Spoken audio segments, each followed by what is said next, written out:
The following episode was hugely enjoyable to record, but listeners should just note that the topic of suicide is covered in the earlier parts of the Pickwick story. Also that the conversation is interrupted halfway through by the sound of Roma, my black Labrador, barking at the postman. Welcome to Charles Dickens' A Brain on Fire, a series that digs deep into the life and works of one of the greatest novelists of all time.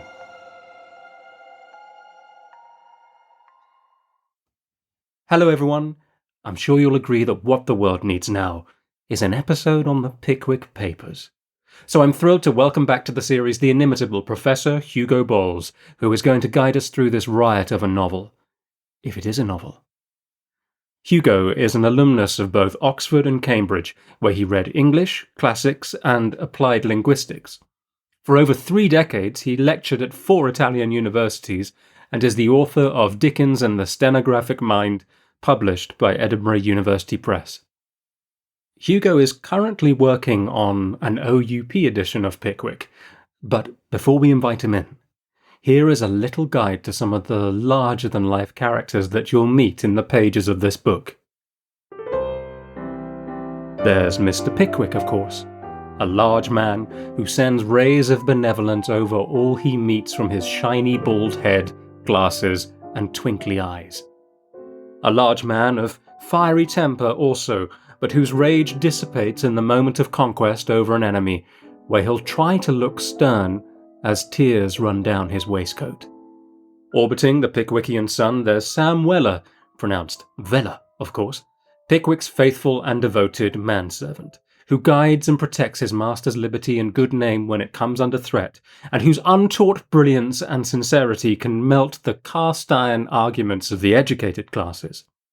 The nefarious Alfred Jingle, impostor, cad, who speaks in broken words and is described by Sam as an artful dodge. The bustling and comely Mrs. Bardell, Pickwick's landlady, who, having long worshipped the great man at a distance, takes him to court for breach of promise. Bob Sawyer and Benjamin Allen, 2 dissolute medical students who you'll find drinking neat brandy, eating oysters and smoking cigars by the kitchen fire more often than tending to their patients. And finally, of course, the 3 Pickwickians, the lovelorn Tracy Tupman, the poetic Snodgrass, and, a personal favourite of mine, the sporting Winkle, a boarding school milksop who throughout the book has a habit of stepping out of the frying pan only to walk gently and comfortably into the fire. I'm thrilled also that joining us to read extracts from this dizzying narrative is the wonderful actress Gina Beck. Hugo, hello and welcome back to Charles Dickens' A Brain on Fire. Hi Dominic, great to be back with you. Looking forward to it. Here we are at the very, very start of Dickens, the novelist. So, how did Pickwick start for Dickens? It was just another commission.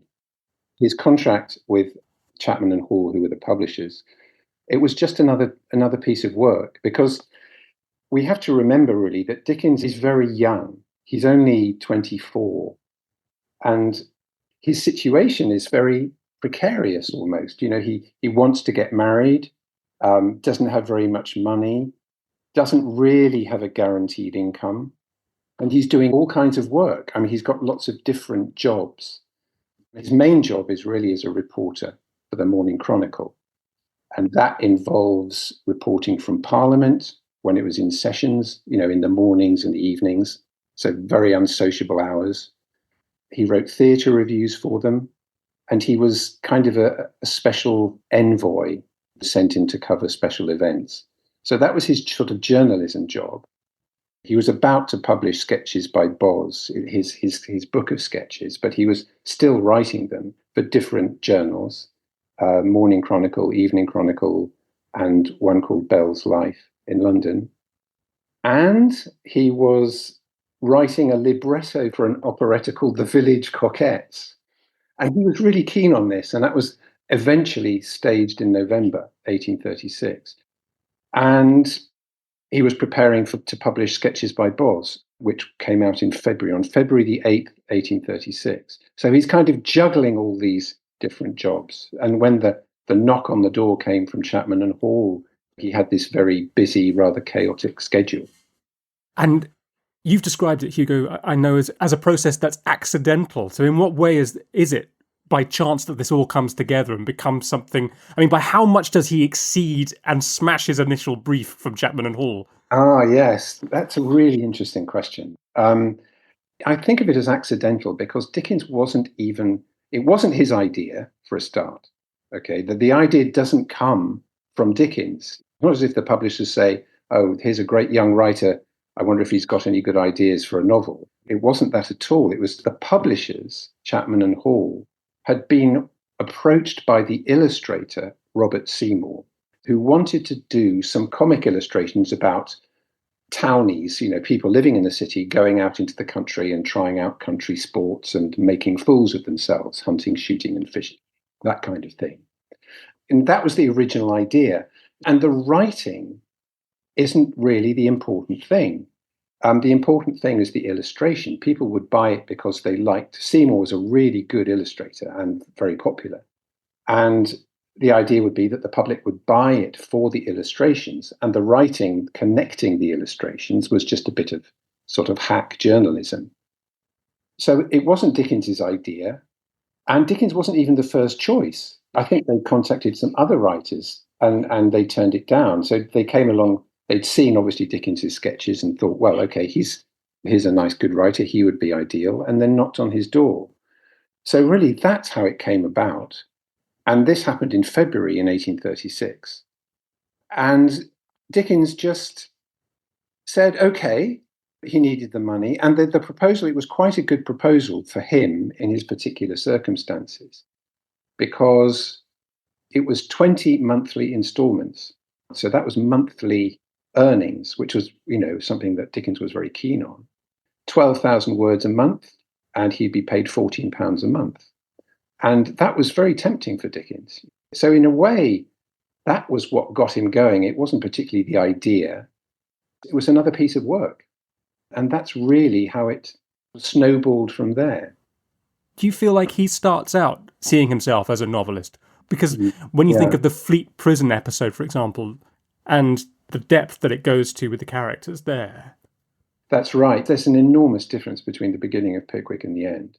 And at the beginning, I don't think he has any idea at all that this is going to be a novel. He's still a sketch writer, really. And he has got an idea in his head about one day writing a novel. But that novel it was Gabriel Varden, The Locksmith of London. That was the one simmering away in his head. But it was one day I'm going to write a novel, I think, much more than now is my chance to write a novel with Pickwick. Absolutely not. It was just a way of earning money. And it was like carrying on the sketches. The first few chapters of Pickwick, they do seem pretty sketch-like. There's just one episode and then another episode of a different kind. Just comic, good stuff that Dickens can do, and he did very well. What do you think, Dominic, when you read the beginning? I think it's very hard to go back to 1836 and read those first chapters without a foreknowledge of what's to come from Dickens. Yeah. I picked up the Pickwick Papers, this very copy, actually, a very cheap copy that I bought for £1 when I was about 16 or 17. And I also had Great Expectations and A Tale of Two Cities.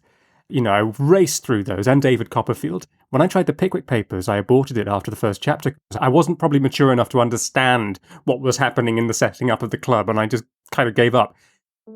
The first ray of light which illumines the gloom and converts into a dazzling brilliancy that obscurity in which the earlier history of the public career of the immortal Pickwick would appear to be involved is derived from the perusal of the following entry in the Transactions of the Pickwick Club. The first chapter is really weird. I mean, a lot of people are confused. I was as well. First thing is, it's very short. And kind of there's a reason for that, because it was the one that when they knocked on the door and offered him the contract, he had to get something done by the 1st of March. He actually wrote it in 24 hours as a kind of prospectus for the monthly installments. And it reads a bit strangely to us because it's the Pickwick Club. And Pickwick says, we're going to go off into the world and find things out. And then Mr. Blotton says you're a humbug, and they argue, and then the argument gets dissolved by saying, "Oh, I didn't mean it. I meant it in a Pickwickian sense," and that's the end of the chapter. Yes, exactly.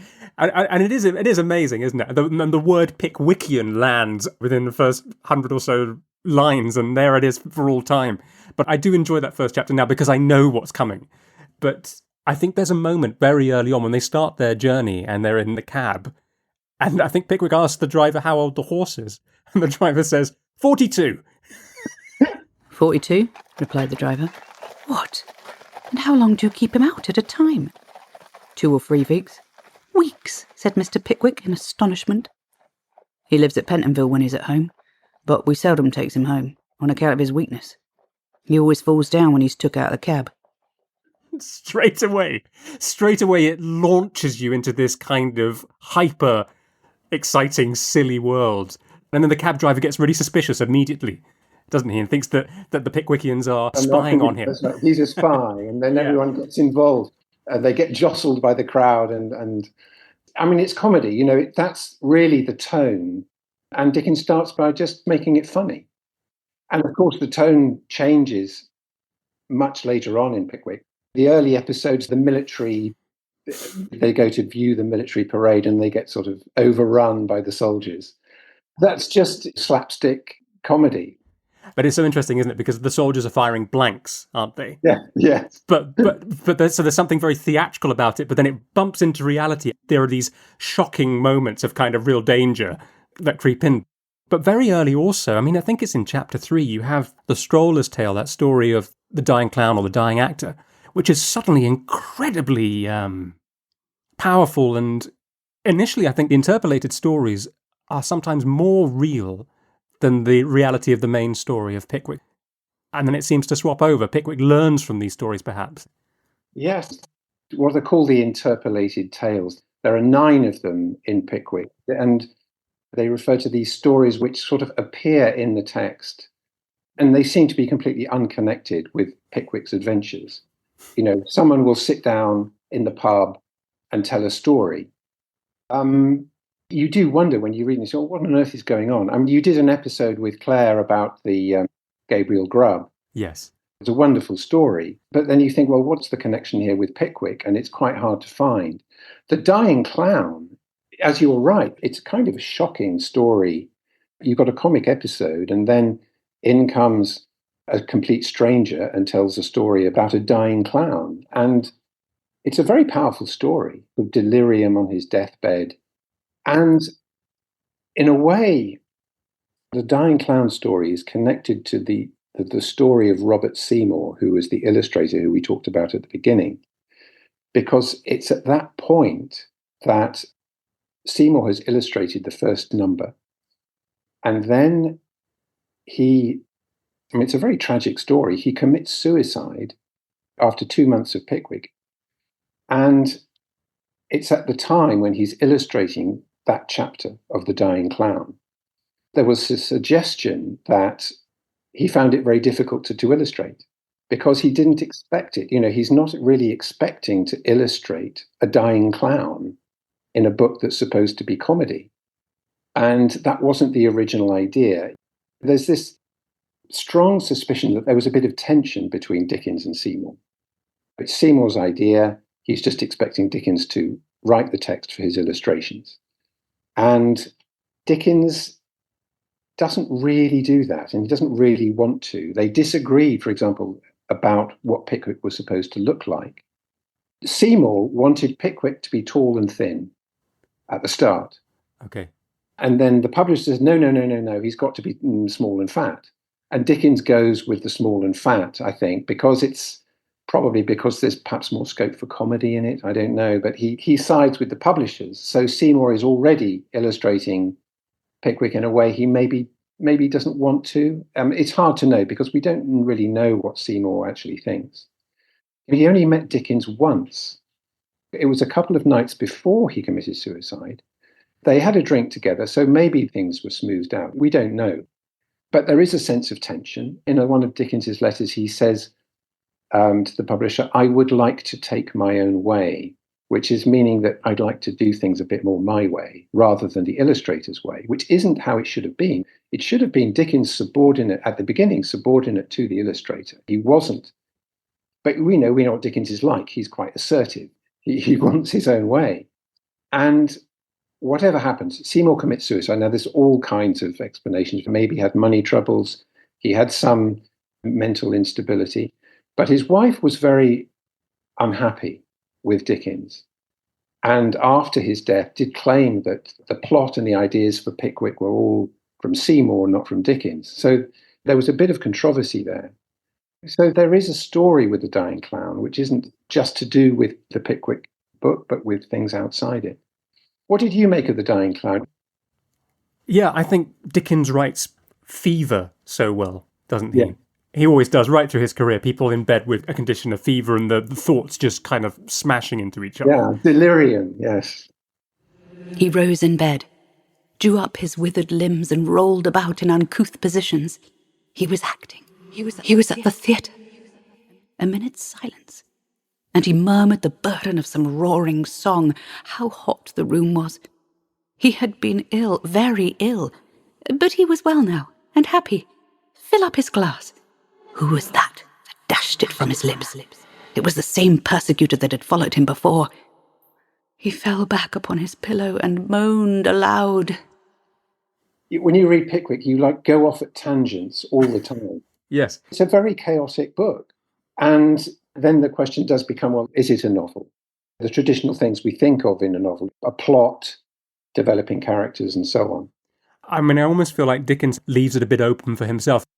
It's almost like his confidence kind of ebbs a bit, because sometimes he's really grabbing the story by the horns, and other times he's saying, well, this is an account taken from the notes of Snodgrass or something, and he gives it to somebody else that he's just transcribing and sharing with the reader things that he's found. The description of Pickwick standing on Rochester Bridge, I feel like that's one of the first moments where it just starts to just open up into this great vision. That's a very good point. That's a very memorable image. I also remember that. Bright and pleasant was the sky, balmy the air, and beautiful the appearance of every object around, as Mr. Pickwick leaned over the balustrades of Rochester Bridge. On either side, the banks of the Medway, covered with cornfields and pastures, with here and there a windmill or a distant church, stretched away as far as the eye could see. The river, reflecting the clear blue of the sky, glistened and sparkled as it flowed noiselessly on, and the oars of the fishermen dipped into the water with a clear and liquid sound. Dickens starts to sort of concentrate a bit more on Pickwick. I think he gives Pickwick a little bit more of his focus, if you like. Absolutely. And on Rochester Bridge, that descriptive passage, and you have Jem, the dismal man, who tells the Dying Clown story actually first, doesn't he? And Pickwick pulls away from the bridge because thoughts of jumping in. He actually asks him, are you thinking of throwing yourself in the river? I mean, he says, I can't remember the exact words, but it's a bit alarming. Mr. Pickwick was roused from the agreeable reverie into which he had been led by the objects before him by a deep sigh and a touch on his shoulder. He turned round, and the dismal man was at his side. "Contemplating the scene?" inquired the dismal man. "I was," said Mr. Pickwick. "Did it ever strike you, on such a morning as this, that drowning would be happiness and peace?"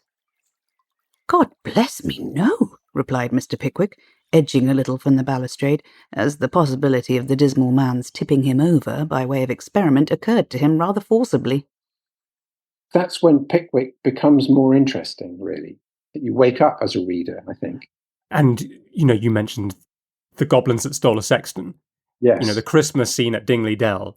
It's Jem at the end of that chapter that starts commenting after they've all been dancing and drinking punch and the fire's been piled up and all of this, and it's all been really heated and animated. Jem's looking out the window, this dismal man saying, "Oh, there's a big storm out there, big snowstorm coming in. It's getting cold.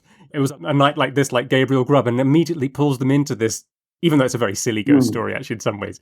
But again, pulls them into that dark places. And there are other moments where Pickwick reads, I think, the one that's known as the Madman's Manuscript by candlelight by himself, and he turns pale, blows his candle out and goes to sleep. And so these are so profound. And you mentioned that there are 9 of them.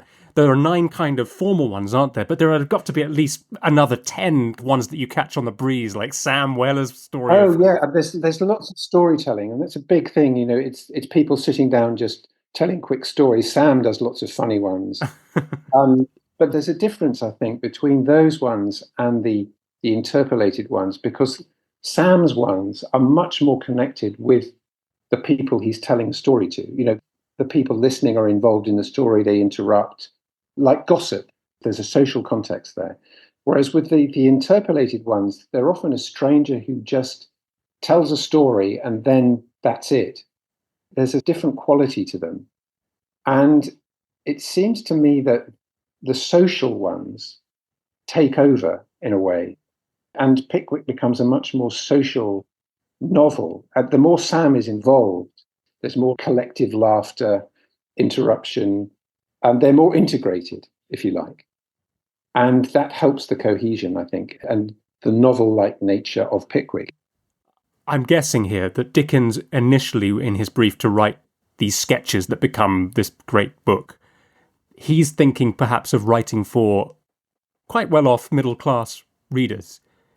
Or was it always something that had a wide breadth? Because obviously, with the character of Sam Weller, Dickens seems uniquely placed in that he can mock people from every level of the social order and get away with it and be loved for it in ways that I can't think of any other writer that would probably get away with it. Absolutely. He's really good at that. I mean, he mocks everybody and he appeals to everybody. He cuts across all the social classes. He's very keen on his readers. I mean, he talks about them, in the preface. So he's very conscious of keeping his readers happy. Does he know who his readers are? I think maybe he does. At the beginning of Pickwick, there aren't very many readers. The first numbers are not particularly successful. The first chapter sold 400 copies. They printed 1,000 and sold 400, so it's not doing very well. And then it only starts taking off really in the summer. After 3 or 4 months, then they start picking up. And then after a year, 400 has become 14,000. And then by the end of Pickwick, they become 40,000. It's a rampant success.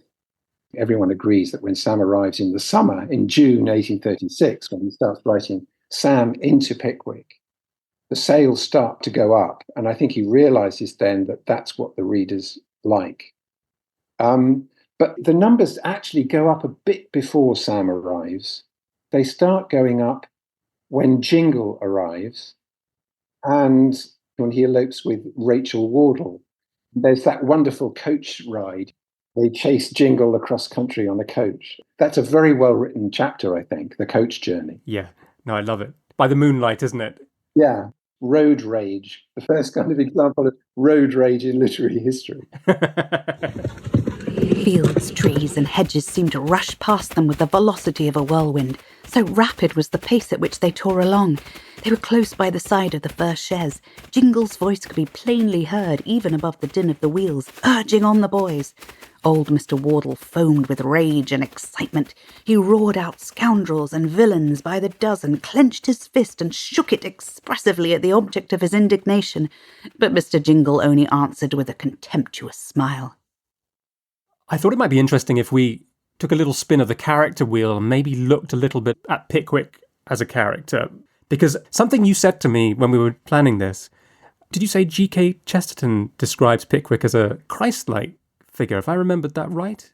That's right, yes. This is his interpretation, that Pickwick is this sort of innocent figure who is persecuted, as it were. You remember that very funny scene when he's drunk in the wheelbarrow and is wheeled off into the pound and is pelted with vegetables. That's a really funny scene, but has been viewed as an allegory of Christ being persecuted and so on. So there's that kind of interpretation, that Pickwick is a kind of innocent figure, and that in a way it's a Christian message. By the end of Pickwick, we should be kind and good, and that being kind and benevolent and charitable is what we need to be. We need to be like Pickwick.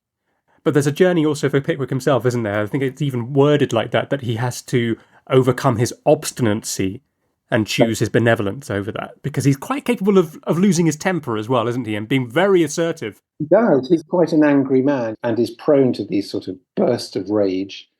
There's the idea that he has to overcome that. I mean, I don't know what you think, Dominic. I mean, I don't think that's it at all, really, with Pickwick. I mean, Dickens doesn't give him any history. We don't know anything about him. All we really know is that he's been some kind of businessman. He's got a lot of money. And at the beginning, he's mocked. He's a figure of fun. He's a silly old man. He's pompous. So there's this idea that maybe he's some kind of anti-hero. But on the other hand, there's nothing really very interesting about Pickwick. For me, there's nothing anti-heroic about him. Everything seems to revolve around Pickwick, like the sun. But there's no reason why it should. For me, Pickwick doesn't have any charisma. Dickens sees him as this kind, innocent, benevolent man. He pays for absolutely everything for everybody. But then he's got a lot of money, so why wouldn't he? He doesn't seem to have many personal qualities. His conversation isn't very interesting. He gets into scrapes by bad luck or bad judgment and is bailed out by Sam. And he's got a bit of a saviour complex, as if he's got to save all his friends from their relationships and make sure that everything is fine. You know, Winkle is fixed up with Arabella, and Snodgrass and Emily Wardle are happy, and all their parents are happy. He runs around the country saving the situation. So I find him a bit annoying. It's as if Dickens hasn't quite made up his mind. But I think that's the nature of Pickwick. He starts off as one thing and ends up as something else. And it's not very coherent. Yes. But that's okay. That's okay. I'm not very engaged by him, as it were. What's your view of Pickwick? It's interesting you're saying about how Dickens hasn't made his mind up in some sense, because I remember reading at one point, there's a line about Pickwick looking stern, as if he could ever do that. And you think, well, he's done it constantly in just about every chapter up to this point. So yes, he can absolutely do that. But I think what's fun is I think that he is a vessel for all these events to come chasing in on him, that his innocence, his lack of kind of awareness is what makes it possible. So the string of evidence against him about his so-called behaviour towards women, which is totally unjustified, but it starts, with him blowing a kiss to Mrs. Potts innocently on a rooftop in front of the crowd at Eatanswill, and then he accidentally goes into the inn and ends up in the ladies' bedchamber by mistake at night, and then you've got Mrs. Bardell fainting in his arms, and then a whole court action sort of brought against him, sorry, that's my dog. And I think if he was more knowing, I'm just trying to... Yes, it wouldn't be Pickwick. I want him to be drunk in the wheelbarrow. I love all that kind of thing. I don't want him to become a Christ-like figure. I want him to be the idiot who gets into trouble. That's fine if he's just comic. I feel also, though, the moment where he's been in the Fleet prison for a while and he's got himself involved in what's going on there, and he loses heart and says, I have seen enough, and at that moment he chooses to shut himself up in his room and will not go out. Yes. I think that's one of his most interesting moments. It is. And then, of course, everything is hung in this awful suspense. Mrs. Bardell ends up in the prison as well, and she can't afford to get out, and Sam's deliberately got himself imprisoned for £25 owing to his father so that he can be with his master. That actually, it's kind of his function, isn't it? That he needs to go out and be benevolent and good.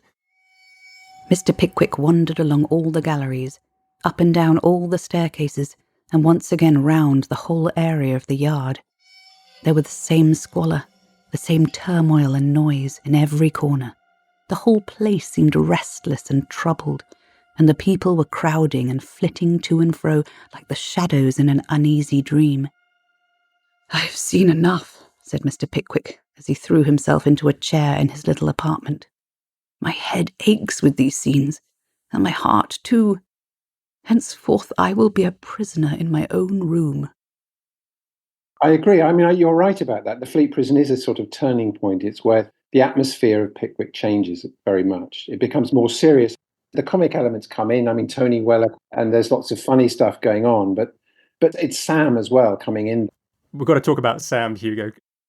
Sam is one of the great Dickens characters. He's the cornerstone of Pickwick. There's something wonderful about him. I think it's just, he seems to be in control of every situation somehow. Socially, he's the life and soul of every party. He's optimistic. He charms everybody. He makes friends with everybody. He's the only character to be nice to Joe, the fat boy. Yeah. And everyone else treats him very poorly, really. because he's able to talk to people in different ways. He can talk to the coachman, he can talk to the servants, he can talk to the Pickwickians. He's very expressive, very articulate, even though he's got his own way of saying things in the Cockney way. He's cheeky, but he's not rude. He can organise accommodation and food for everybody in the pub. He organises the picnic in the country for the shooting party.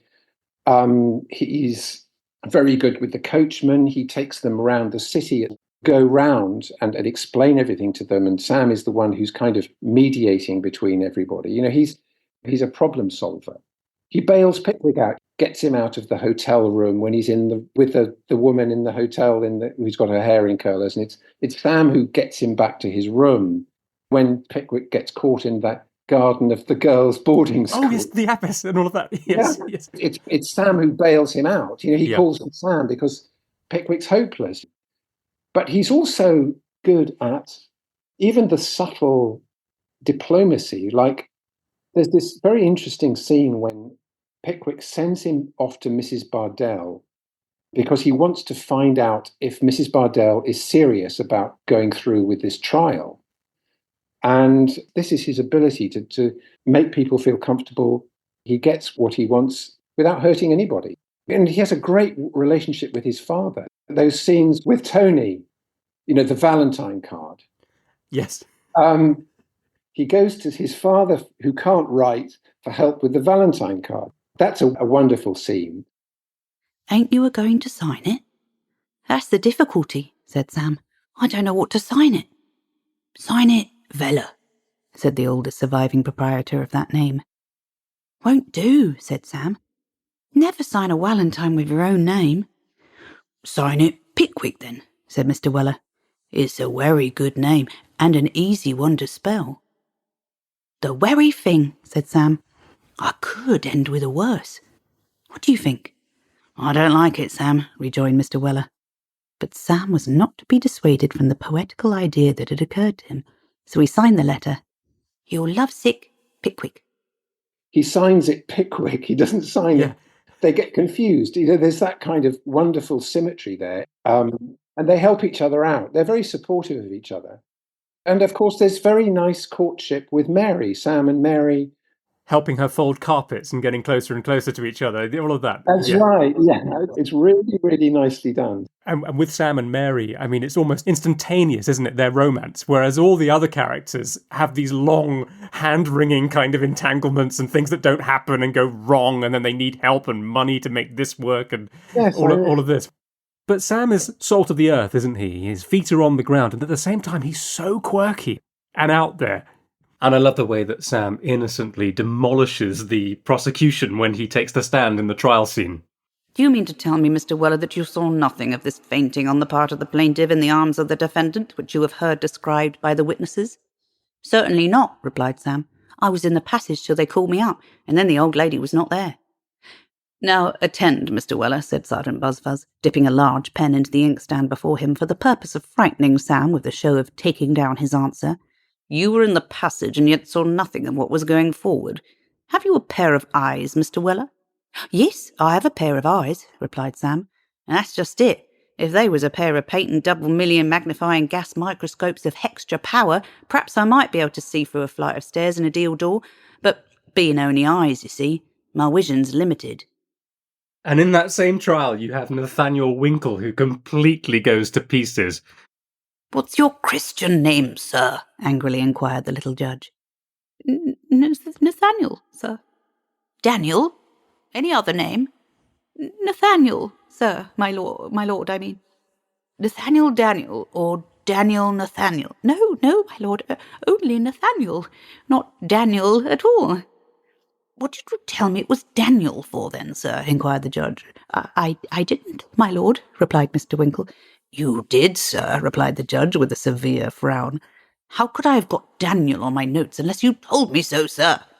This argument was, of course, unanswerable. I thought of you at one point reading this, well, many points reading this, Hugo, because I knew we were going to talk, but one word that jumped out was when Dickens describes Jingle's way of speaking as stenographic. Yes, it's this staccato speech. He talks in sort of lexical, just individual nouns. He doesn't have any grammar. Ah, you should keep dogs. Fine animals. Sagacious creatures. Dog of my own once. Pointer. Surprising instinct. Out shooting one day. Entering enclosure. Whistled. Dog stopped. Whistled again. Ponto. No go. Stock still. Called him. Ponto. Ponto. Wouldn't move. Dog transfixed. Staring at a board. Looked up. Saw an inscription. Gamekeeper has orders to shoot all dogs found in this enclosure. Wouldn't pass it. Wonderful dog. Valuable dog, that. Very. Dickens always does this with his characters. He gives them their own way of speaking, particularly with language. Everyone has their own sort of style of speech, which identifies with them, and it helps the readers, I think, get closer to the characters. Jingle is a very good character. Dickens loves Jingle. He writes a letter to Catherine when he's writing Jingle, and he says, I've got this new character and I think he's going to be a big hit. And I think he, at that time, early on in the novel, he probably thought that I'm going to use Jingle a lot. And he doesn't really use him quite so much, because I think then Sam comes along and he says, okay, well, we can not use Jingle so much. And then Sam takes his place, as it were, in the narrative.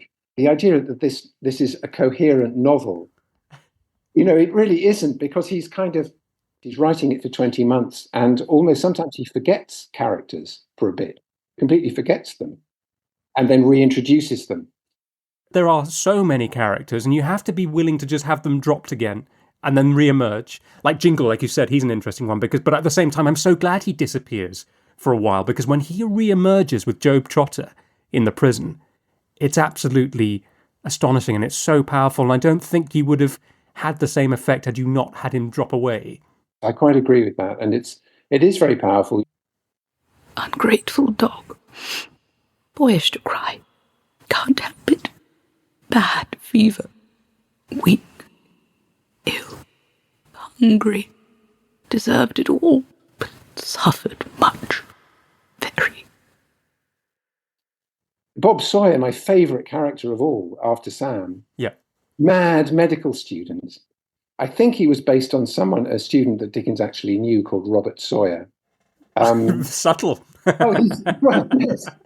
I mean, I wonder if Robert Sawyer was flattered or not. I don't know. It's hard to know. But he's like that boy in your class who's the naughty boy, always up to something. And Bob Sawyer's a bit like that. He's like this boisterous, hyperactive child. But, he's a medical student treating patients. He likes a drink. There's that wonderful scene when he gets drunk and he's on the roof of a coach.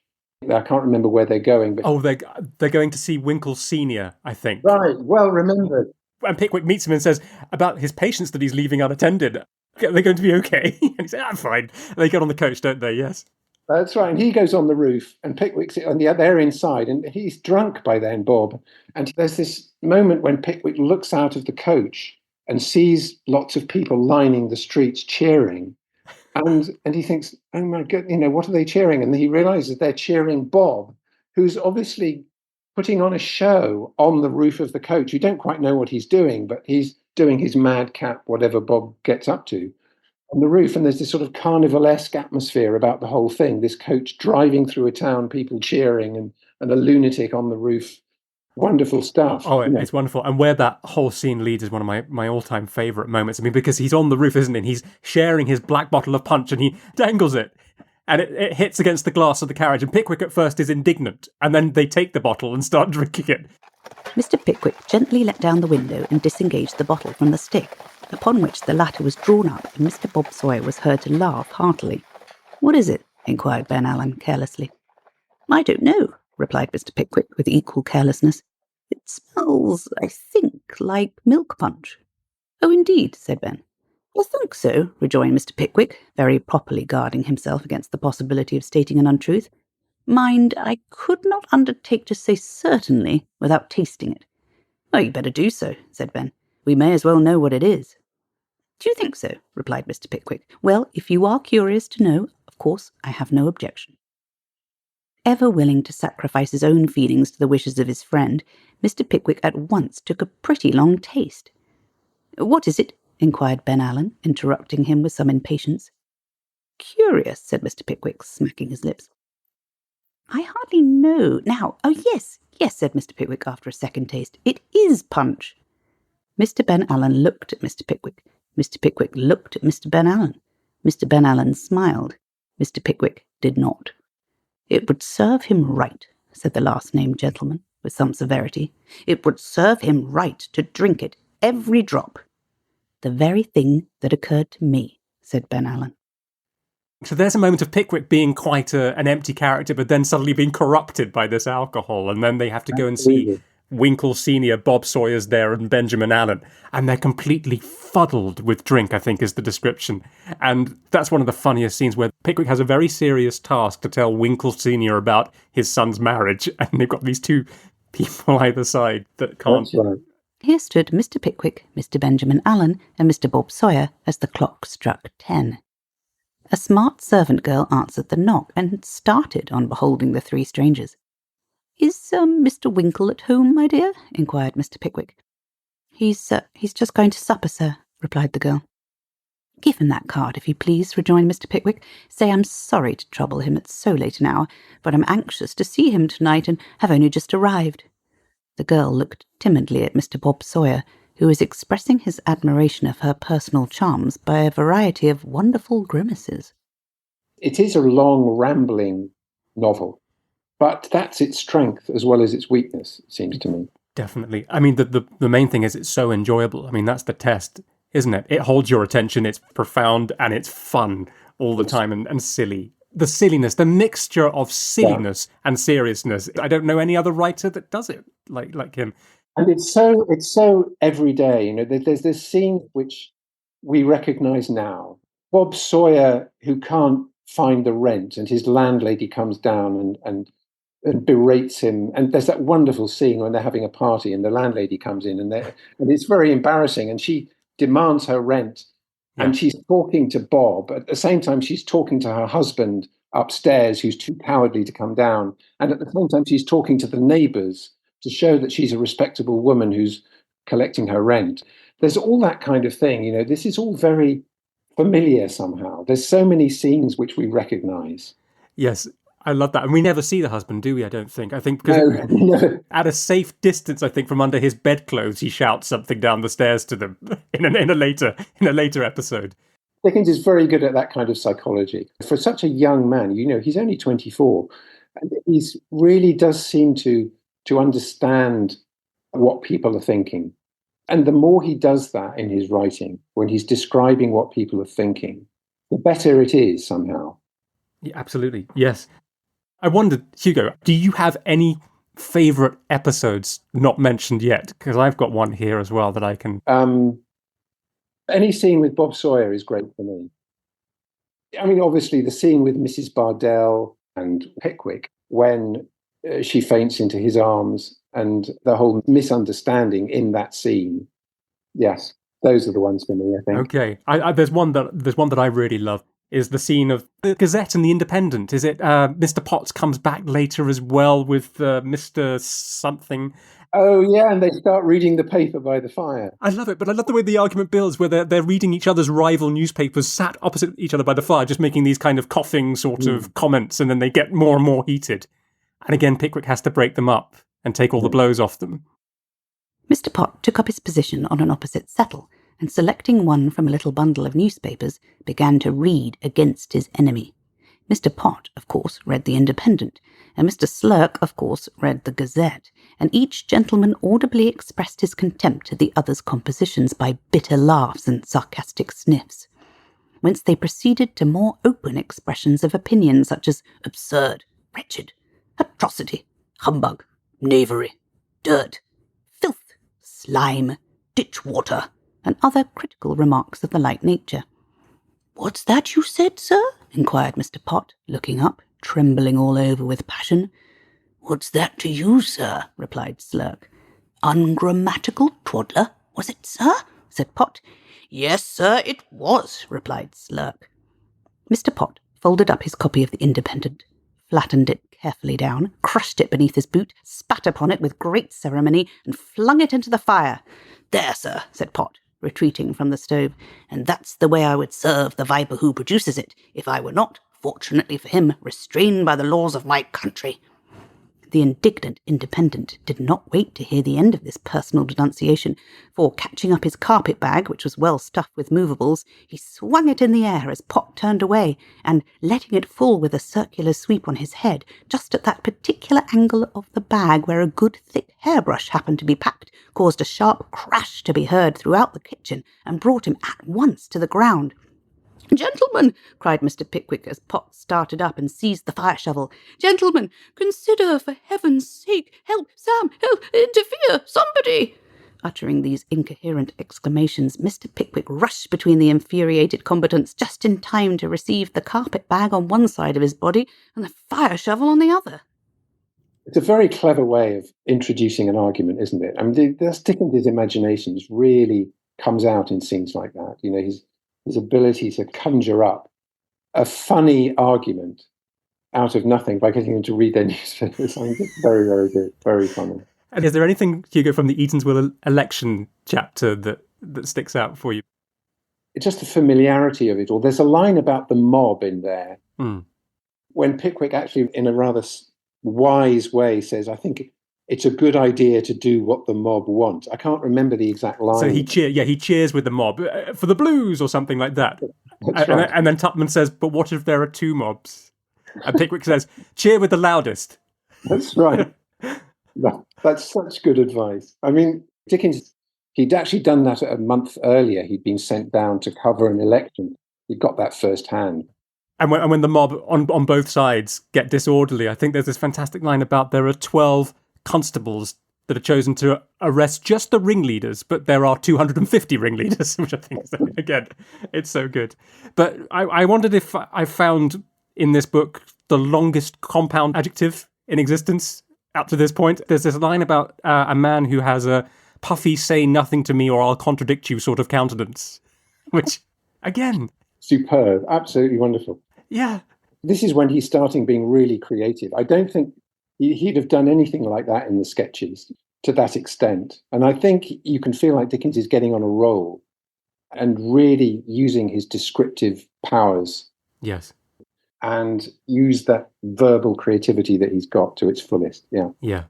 Readers need to read it because you're just missing out. You're missing out on, and you're also missing out on a Georgian experience of Dickens as well. Yes, absolutely, absolutely right. And you really do get the feel of what England is like in the 1820s as well. There's so much detail of everyday life that we just don't know. I'm going to be writing the notes for this edition, but there's so many things. I've got so many question marks that I don't even know what this is that Dickens is writing about, this particular item of furniture, or it's so rich in that kind of detail of everyday life. You know, even just for that, it's an education in itself, I think. Yeah.